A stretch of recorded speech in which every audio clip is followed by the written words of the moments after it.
Fred Duff, welcome to Empower Network TV. I'm really excited about this. Good to hear. Good to meet you for the first time. I've been watching you folks. I was introduced to you guys by a friend of mine, Wendy, and I've been watching as often as possible. I find most of the stories very empowering and inspiring. And I've come to learn that most people have got a great story in them if we want to share it. That's the end of the day. Hopefully it'll their story or mine or something we say today between you and myself will give somebody some hope. What do you say? I say amen. Let's do it. Let's jump into your story then, because yeah, however you want to start it, Fred. Let's tell your story. Bottom line, let me just, I always like to start where it began, where I was born. I was born in a little town in the southwest of Virginia. You can probably tell from my accent, I am not from New York. I'm a very southern boy. But I was born up in the foothills of the mountains in a little town that currently has 1,325 people, and that's about all they've ever had. They got their first stoplight a few years ago. Most people don't pay any mind to it. They think it's Christmas trees left over, lights left over. But it's a good, wholesome little town. The street that I lived on was called Poor Valley Lane, which I hated the name when I was a child, and I hate it now. And every time I do go back home to visit some of the older elders that are going on in the years, and go visit the homestead land, I stop at that sign and I curse it and I let it know that I'm poor no more. And but that's where it began. A home that my mom and dad lived in as I was a small child. My living room is bigger in my home currently. And we had a outside bathroom. We had running water only when somebody ran out to get it out of a well and bring it back in the house. When I say poor, I'm talking about poor. And but we were happy. We were, we had our meals and that type of thing. But before I was 6 months old, I'd already had my first heart attack. And that story is kind of interesting. My grandfather at the time, up until his passing at 93, he was what we call a Pentecostal preacher in the valley there. He was a worker. He worked for a living, but he preached for free, I guess you call it. Preachers didn't make money in the days like they do today, I guess. But my father, I had a heart attack. My mom, my uncle across the street came and they took me over the mountain to the closest thing they had as a doctor at the time was a chiropractor. He had been in the military and knew some first aid. And of course, they're giving me mouth to mouth. And every time now I'm getting this story from my grandfather and my mom. So it's not like I had any remembrance of it. But they were giving me mouth to mouth, and him and his nurse were pretty much wore out. My father finally showed up on the scene, and the doctor pulled my dad aside and said, listen, every time we quit, he turns blue. We can't do this all night long. What you got to do is go back down to the valley and get the baby's funeral clothes and come back. And when we stop, if he breathes on his own, so be it. If he doesn't, we've done the best that we can. As my father was pulling up in the yard, there was this cornfield that separated my father's little house to my grandfather's place, and he could hear something coming through the cornfield. It was fall, and it was you could hear the noise of the corn stalks, and and my father thought it might be a bear coming through there, or maybe even at that time we had mountain lions in that part of the country. And he was a bit startled, and out of the cornfield stood my grandfather. He said his face was aglow. He could see him clearly in the night. And my grandfather said to my dad, if you go in there and touch that baby's funeral clothes, he dies immediately. Get back in your car, go back over the mountain. He shall live. Had another heart attack out after that. I'm still here. And in 1964, experimental surgery was being performed in Richmond, Virginia, at a hospital at the time called Medical College of Virginia. And I was a part of a major ward where there was probably 30 kids on that ward, all going through heart surgery. I went through the heart surgery, was put back in intensive care, and the internal scissor exploded. They had to put me back into another 9 hours of surgery. But here I am. I was 8 years old then. I'm 66 now. So my grandfather was right. He shall live. And here I am. I'm still getting after it. And so that's the first part of my life. My dad was a professional musician. traveled all over the world, played music everywhere. So played with some of the biggest names out there. And in those times, obviously, we didn't have cell phones. We didn't have great communication. If it wasn't a letter, it was probably none at all. And he'd be gone multiple times. My mom basically was a single mom, worked really, really hard. My mom was from the Chickasaw tribe from out of Oklahoma. My dad is, his background and heritage is Scottish. So it's an interesting mix here, but that's okay. We're all nuts somehow. But Dad was gone quite a bit. One thing I learned from my father, I learned a few things. Now, listen, he was gone a lot. He was a professional musician. He had a drinking problem, and he was what we call a functional alcoholic. He never missed a day's work, but he was never sober. And I remember when he left to go on these trips, he'd always say to me, he says, listen, when these checks come in, these envelopes are going to be blue envelopes. I want you to keep them for me. When I get back home, I expect you to turn them over to me. And I said, yes, sir, Dad. And of course, my mother would go to the mailbox, walk to the mailbox, and come back shaking her head every time because, no good news showed up in the mailbox. Won't checks showing up. It was generally bad news. This is due, that is due. You're in trouble, you're behind.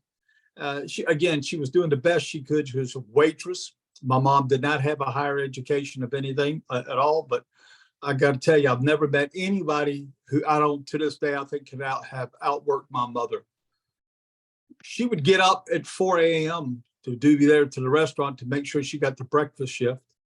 And she didn't come home ever before maybe 11 o'clock, 11:15. She'd work all three shifts, lunch, dinner. My mother took one Sunday off per month to rest her body. That's it. So we were pretty independent. You had to learn how to wash your own clothes. You were responsible for doing your own homework and those type of things.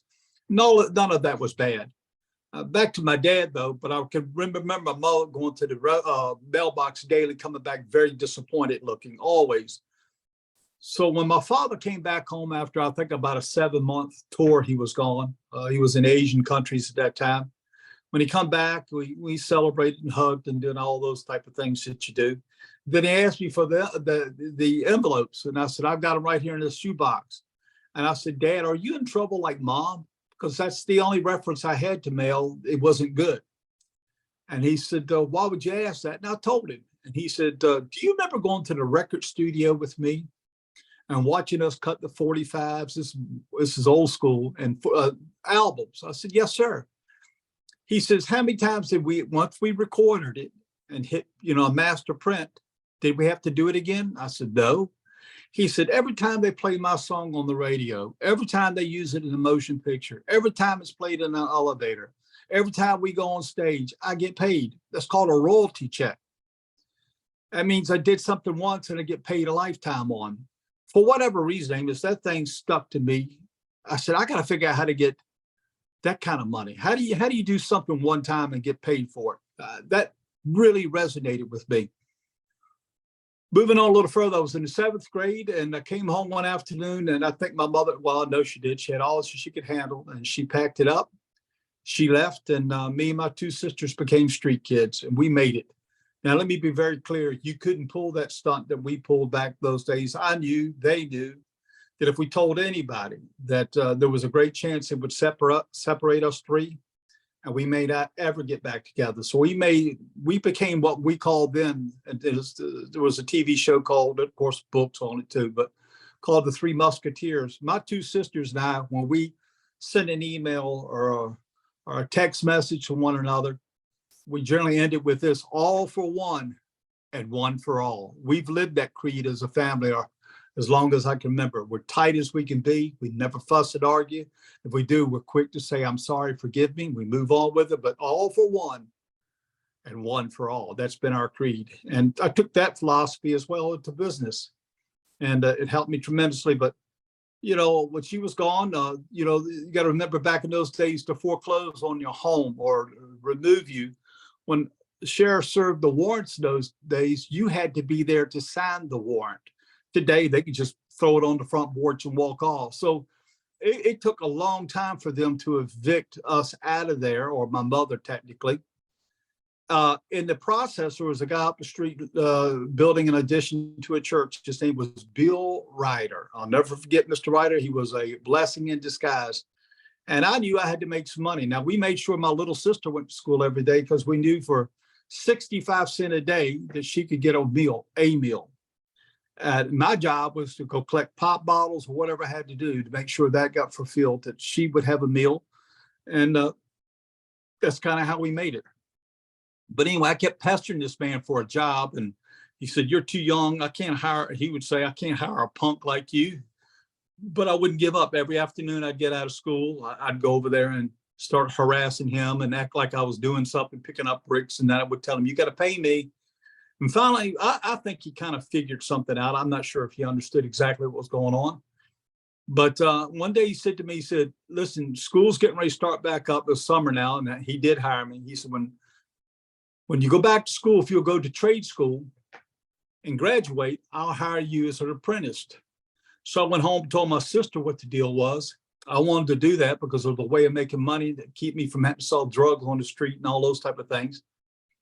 And so she signed the paperwork. They never did check to see if it was my mom. They just assumed it was. And so I'd go to trade school and at half a day every day. And then I would hitchhike to the job site and work then until dark. Work Saturdays and Sundays if he was working, if he did anything on Sundays. So that was my entry world to making a living, an honest living. Nothing wrong with laying brick. It's a great trade if you want to do it. I encourage some people to do it today. I do not think it's a lifetime trade because the body it's a difficult trade, like a lot of trades, and it will wear on you. I remember Amy said we used to tease. I used to tease other bricklayers. I'd look down the wall because I was a young guy, and I'd go, "Look at that old goat down there, man. That guy's got to be 100 years old." And then you find out he's 35, and that began to make an impression as well. Became a father at age 21 and realized I had responsibilities that I had not anticipated. But here I am. Now I've got to perform. But every time I look at those old bricklayers, I realized a couple of things. I'm in trouble. This is all I know how to do. I was not a good student. I wasn't a bad person, but I had severe dyslexia. I had every letter you can, ADTHD, you name it, I probably had it. And for sometimes still do have it. If I ever sent you a text, my wife and my best friend, every once in a while I'll send them a text and they'll reply back to me as a joke to let me know what I sent is unreadable. And they'll say, "Are you on crack again?" And so that's a code for me that they can't understand anything I just sent, but it looks perfectly good to me. But I knew I had to do something different. I knew I had to remake myself. And by the grace of God, somebody gave me a cassette from a guy by the name of Zig Ziglar. I'm sure you're familiar with him, aren't you? Do I have you there? Yeah, I Okay, definitely know who that. Yeah. So he gave me a tape. This guy did, who thought I was the biggest loser of all time. He felt like I'd get killed because I had a violent temper. I was bitter. And he gave me a tape from a guy by the name of Zig Ziglar called "Born to Win." And I listened to it. And the truth of the matter is I sat down on that foundational block out on job site with a big old cassette player and listened to it. And I cried like a baby, Amos. I mean, because I knew that he was talking about me. You know, he kept saying that God did not make any junk. I felt like junk. And that's when I began to realize I've got to start working on me. I've got to do better to get better. You know, somehow know that I didn't know all those little secret codes and all that.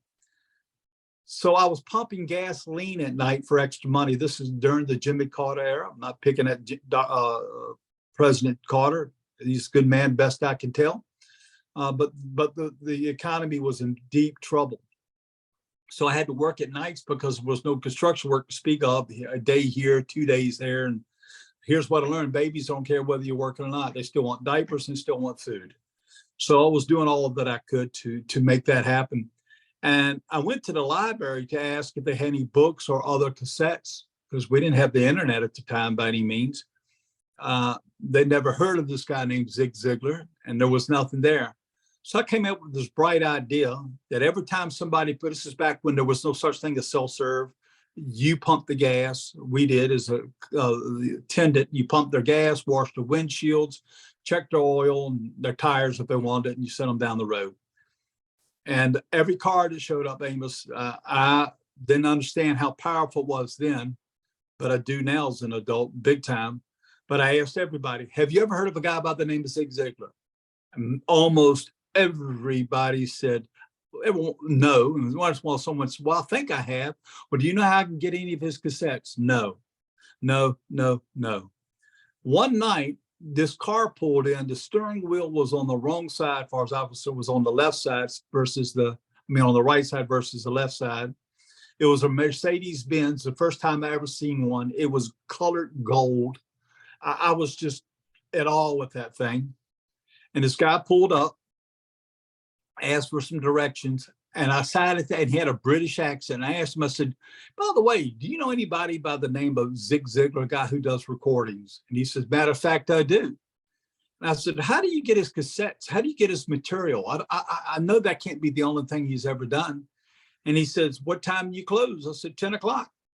And he said, I'll be here at 10 o'clock and I'll show you how to get some. Well, he got out and pulled out his easel and a board and started drawing these circles, and turned out to be Amway. And I didn't even know what Amway was. But he said, if you want to know who Zig Ziglar is, I can get you all the material through this company. I said, well, I really am not interested in selling soap. He said, then I guess you're not really interested in Zig Ziglar. And I said, that time it was like $149 or something like that. It might as well have been $1 million. And I said, how long will you be in town? And he told me, and make a long story short, I hustled up and got the $149. I think that's what it was. And long story short, Amway wasn't my financial ticket, but it was my mindset ticket. I got around positive mentally attitude, people with the great attitudes, with a clear vision. I got around people who are reading. Now, reading was very, very difficult for me, as I said earlier. And, I tried to read. I remember trying to read Think and Go Rich. 4 months later, I hadn't gotten off the second page, maybe the third page, because I couldn't read and comprehend. My mind was just didn't allow for it. I learned how to read in Miami, Florida, when my parents were there.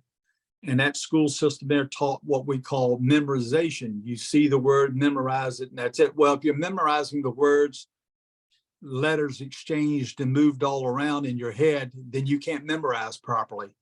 And so it created a real problem when it came time to read. And so I was very frustrated, think I'd ever get out of that ditch. I didn't think I'd ever make anything of myself. And I decided to put my son in a private school, and they were teaching him in the first grade this thing called phonics. And so I got home every afternoon, and my job was to teach or help my son with his homework. At the beginning, I thought that's going to be a disaster for him. In reality, what ended up happening, my son taught me phonics, and I began to learn how to read. And it set my world free. That's one of the things that'll be in the book that comes out, From Abandonment to Abundance. When I think about here I was, I felt like lost in a world that could read and I couldn't comprehend. God made an arrangement. I like to say the universe. How I'm not here to preach religion today. If I start preaching, they got to ask for a collection. It gets all complicated. We're not doing all of that. But one thing's for sure, I gleaned from that somehow or another, my heart's desire was answered. And it's led me down this road. Now, I've had challenges like everybody on this Zoom. I promise you, some worse, some less. I don't compare myself with folks. That's a losing battle by itself. But I got the education that I needed to expand on my own. I was still laying brick for quite a few years. The guy that I worked for took an amazing liking to me, treated me like a son, helped me get my first pickup truck, because you got to have a pickup truck if you're going to be a bricklayer. And when I turned 21, he got killed in a boating accident. And a few months later, his wife called me, said, and she kind of was getting herself together. And she said, need you to come over to the house. Went over there. And she gave me everything I needed to go in business for myself. She said, Bill would have wanted you to have all of this. And that's how I started my first business, by another gift. Again, I wasn't abandoned by any means, but was being led to abundance. Didn't even recognize it at the time, but I can sit back and look at it now and ease and see it very clearly. So that's kind of the first part of my life. And I went on to reinvent myself. I've been in relationship marketing. Some people call them MLM. I don't care what you call it. I just call it cash flow because that's what I've done. I've done it for full time for probably close to 25 years now, and not easy. However, if it was easy, I would have a saying it's probably sleazy. So stay away from easy things. It's probably not good for you. But I've made a small fortune there, hit the Millionaires Club and 3 different industries. And so I'm excited about that. But money doesn't buy you happiness, as you well know. But I know one thing, it's real hard to remember the things, the fonder things of your heart when you have no money. I've been there. I know what it's like to go to what we had in this area at the time, Kmart with Christmas Eve, and I've got $34.74 in my pocket. And that's all I have to buy Christmas with because the economy was bad and things were rough. And I remember sitting out in the parking lot of the Kmart after I walked out with what I considered to be trinkets for a good family. And I was weeping in the parking lot. And then a righteous anger got over top of me. And I began to turn around and I started, I'm not going to repeat what I said, but I cussed Kmart out. The Kmart didn't do anything to me, but it was something about it that reminded me of Poor Valley. I don't want to be poor no more. And that was kind of the day, the breaking point. I'd been learning some things from Zig Ziglar. I've been learning things from the network marketing. But that was where the mind made a decision. Without stealing somebody else's title to the book, but I will until. That's a book from Darren Kidd. Highly recommend that book. But there's something broke in me. I made a decision. If I have to work, if I have to work to death, I'm not staying this way ever again. And it's amazing. A short period of time later, and I mean short. I consider it too short. 2 years later, I'm minding my own business. I walk into a restaurant, overhear a conversation, 2 men not talking to me or about me in any way. And the gentleman mentioned a company he was working with. I heard the whole presentation. It made sense to me. And he told that guy to be at 1158 Wilkerson Road that night. At 7 o'clock, I'm going to do a whole corporate overview. The only reason I knew where that was, Haim, is because across the street was a church that I did a lot of youth projects with. I helped their youth. I had a real passion in making sure I have a real sonar for kids in trouble. I can just tell because I guess I came from it. And, being able to help in that area has been a real blessing in my life.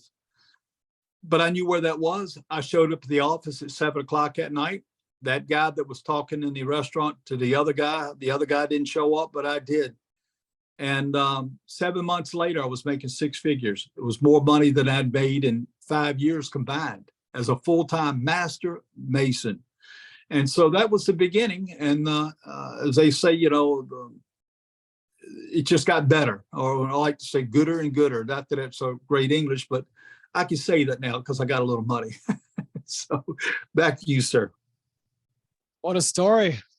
Yeah, it's been a good story. God's been good to me, man. I ain't got no complaints. It doesn't do any good anyway. And so I've been very fortunate. I've done consulting for some major companies, and I'm just happy. I mean, God has been good to me. I got the most extraordinary wife in the whole wide world, and I got great kids. I've never had to spend any of my money on lawyers to get them out of jail or get them off drugs or any of those things. And just a beautiful family. We got, they're all educated, they've done well. I believe in higher education, although I only have a 7th grade education myself. But I believe I have a PhD, poor, hungry, and driven. So I was poor, I was hungry, and I was driven. And so I've turned that into the MBI, Master of Banking Account. So there we go, MBA. So that's how that works. If you have a desire, heart's the desire, and I say, it's impossible to fail for a man or woman to fail if they will not quit. It's impossible to fail for any man or woman who will not quit. And so there was a lot of times I quit for about 30 seconds and I realized what are the alternatives. I read a book from a guy in Australia, Peter J. Daniels, years ago. And in that, he said, there's a price you have to pay for success, and it's very painful. And then he went on to say, you also pay a price for failure, which is very painful. The difference is the outcome. One is far better than the other, but both are painful. Choose your pain wisely. And I said, I'd rather be successful in pain than, downtrodden in pain. And it just made good, clear sense. I've got to pay the price I paid. And so I've worked hard, still do from time to time. Currently launching a couple of the new projects we're pretty excited about. And now that my wife is retired full-time, 30 years as a pediatrician. And last Friday, a week ago Friday, was her last day. And so she actually treated this past week like almost like a vacation time. And so, but we've got plans, big plans, and there's plans about expanding our territory indeed, and hopefully never bringing harm to no one in the process.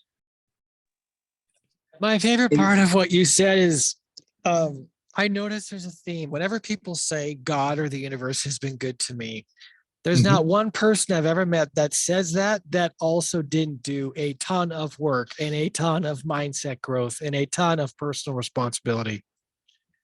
Well, listen, I'm still accepting responsibility. Something happened recently, and so now, if I could I back up to something that really changed my mindset? Yeah. Go for it. I went to a church for years, a good church. I still love the pastor. They don't go there anymore. But I have tremendous respect and a love for the pastor there. I went on stage one time, a platform. He would, after his service, you'd kind of get in line and he'd do what I call quick counseling. So I walked up, I think I was last or next to last, and got up there and I said, "So Pastor, let me tell you what I'm going through. I'm going through this, I'm going through that, I'm going through this, I'm going through that. Oh my God, I'm going through this. Since I feel like I can turn in any direction, north, south, east, west, north, east, west, blah, blah, blah, any direction. And I got a battle." And I said, what do you think the problem is? And he sat there with his arms crossed on his chest, and he went, and he pointed right at me. I thought he was pointing at somebody behind me. So I turned around to see who he was pointing at. There was nobody there. And I said, "What do you mean, Pastor?" He said, "You are at the scene at every car accident. May I suggest you're the problem?" That was a hard truth, but I was at the scene of every accident. And most of the time, those accidents in my life, I took zero responsibility for. I said, I started blaming this person or that, the economy, this president, that president, somebody. Everybody was at fault but me. And I realized I had to accept responsibility. And that's when I wasn't long after that, really working hard on my, again, I showed up in that restaurant and overheard a conversation that was not designed for me. They weren't expecting me. And then 7 months later, I was making six figures and went on to earn the Millionaires Club ring in that company and a few others. So, but accepting responsibility for where you're at. I believe our words have more impact than most people are willing to accept. I don't tease about being broke. I don't tease about curses. I don't tease about, if anything can go wrong, it's going to happen to me. I don't say stupid things like that because I believe our words go on a mission. They do not come back until they completed what you sent them to do. And I think it's powerful. Get a hold of your tongue. I'd rather be silent than have something to say if it's going to cause discomfort in my life or my family's life or my friend's life. So I'm very careful about what comes out of my mouth. And likewise, I'm very careful how long I'll tolerate being around someone who's spewing out negativity nonstop. I'll give it some time and I'll try to coach them a little bit. But if I think at some point I don't think it's going to work, I don't want them in my atmosphere. It's not that I don't love them, but I can love them from a distance. This is a real treat today, Fred. Thank you, sir. I appreciate it. Happy you are on. So you were invited by who? Wendy Coles? Wendy Robinson. Robinson, okay. Cool. Yeah. What a treat. I don't know if she's watching, but I'm going to tag her in this if she's not. Are you in the Virginia area? I am in the Midlothian, Virginia, just outside of Richmond, the capital. Okay, well, I plan on being there early August, so I hope to see you when I'm there. Well, the only reason you won't see me is you won't set it up somehow. I'm buying the coffee or whatever it is you want. Welcome to my home, but I'd love to meet you firsthand and shake your hand. You're doing a mighty work, and I love what you're doing here. I think it's powerful. I think it gives people who have something of value to say a platform to say it. And so I'm I like what you're doing here. I don't get to watch every broadcast. have to be on every minute of the day. But I do, when I get I've actually included this now as part of my reading time, personal development time. I get to listen to one or sometimes two podcasts. A few I've listened to more than once because I got something tremendously out of them. But again, I don't think my story is unique or different. It's just my story. And I think everybody has a story. You get to write how the chapter ends. And that's what I'm doing with my life. I'm designing my own life, how I want it to end, and then, where I wanted to go. And with faith and trust in the universe, the Father above, I'm going to do all the things that I believe, all the desires of my heart will be fulfilled before I leave out of here. I believe that. I believe that's why I've gotten through severe, the heart attacks I went through. Should have been dead 3 years ago with cancer. It showed up out of nowhere. It's just the same time COVID hit. And they removed a third of my stomach and 2/3 of my esophagus, and they didn't think I'd make it. But I'm my cancer doctor's favorite patient. I'm in the best physical shape, mental health shape, spiritual shape I've been in 66 years. And I believe the number one reason that I came out of that, not because of modern medicine, although I'm sure it had its role in some case, but it was my mindset and my belief that I was coming out of this. I never got sick one time from chemo, never got sick from the radiation, never threw up, none of the things that people seem to experience over and over, because I made my mind up early that my body was going to work with whatever it was out there and not reject anything. And I began to meditate that. I could see that in my mind. I could see it in my heart, that my heart was sending signals to my brain, make the right chemicals to make this work so that I get out of this mess and move forward with my life. And here I am 3 years later, cancer free. This is a master class you just put on, Fred Duff. I don't know about all that, but I appreciate the compliment, though. It's very kind of you. Well, I'll tell you, I know all about that. This is a master class. So I want to say thank you for being here. If you have appreciated what Fred Duff has to offer, can you please connect with him and let him know in the chat? Fred, if you have any links, please drop them here. I'll be tagging you. Please expect a message from me because I have to send you these recordings. Okay. I do got to bounce only because I got other stuff I got to do, but this was an absolute treasure. I'm looking forward to meeting you in person. Well, I can't wait. Now I'm going to hold you to it now. We got some great food here. My wife cooks the most amazing Filipino food, if you like that. If not, we'll go somewhere. So we'll take good care of you. Come to Richmond. I will come. I love all food. I will. Yes, I'd love to meet your wife. If you're this good, I definitely want to meet your wife, sir. I look forward to it, my friend. God bless you, man. Hey, I received that. Thank you. We'll chat soon, Fred Duff. Thanks everyone for watching. Bye-bye.